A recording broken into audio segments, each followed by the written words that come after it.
पापा ने बड़े प्यार से रखा था ये नाम, क्योंकि मैं किसी चीज से नहीं डरती थी। मैं हर चीज का डट कर सामना करती थी। कौन है वहाँ? कौन है? कौन हो आप लोग? छोड़ो मुझे, छोड़ो, जाने दो मुझे, मत मारो, मत मारो मुझे, छोड़ो मुझे, आ आ बचाओ, बचाओ कोई, आ आ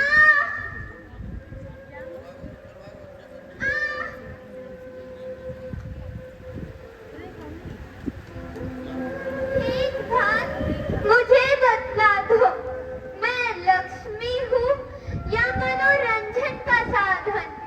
अगर लक्ष्मी तो बुरी नजरों से क्यों, और अगर हूँ मनोरंजन का साधन तो बेटी बनाकर पालने पर क्यों झुलाते हो?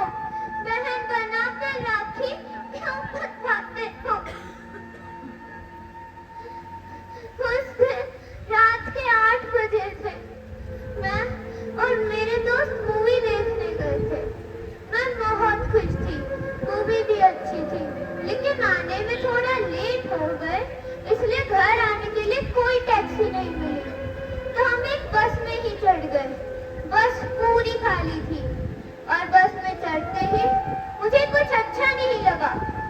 मैंने मेरे दोस्त से कहा, चलो चलते हैं यहाँ से, और जैसे ही मेरा दोस्त खड़े होकर चलने लगा, उन लोगों ने उसे घेर लिया और जब तक मारा जब तक वो अधमरा न हो जाए। फिर वो लोग मेरे पास आए और भूखी भेड़ियों की तरह मुझे नोच नोच कर खा गए।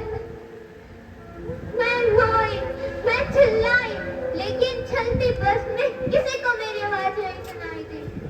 मैं उनके सामने गिड़गिड़ाई, मुझे मत मारो, लेकिन उन्हें सुनाई नहीं दिया। शायद उनकी आत्मा मर चुकी थी, शायद उनके पास दिल नहीं था। मुझे कुछ महसूस नहीं हो रहा था, ठंड लग रही थी।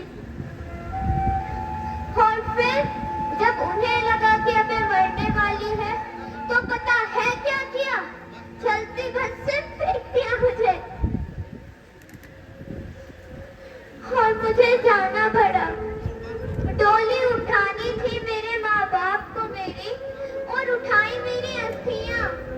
लाल चूने से सजाना था मुझे और पहना दिया सफेद चादर। रह गई ख्वाहिशें उनकी, टूट गए सपने मेरे, टूट गए, टूट गए। आखिर मेरी गलती क्या थी? रात को मूवी देखना या मेरा लड़की होकर पैदा होना? क्या थी मेरी गलती? क्या थी मेरी गलती? मैं द्रौपदी हूँ, मैं सीता हूँ, मैं श्रीमती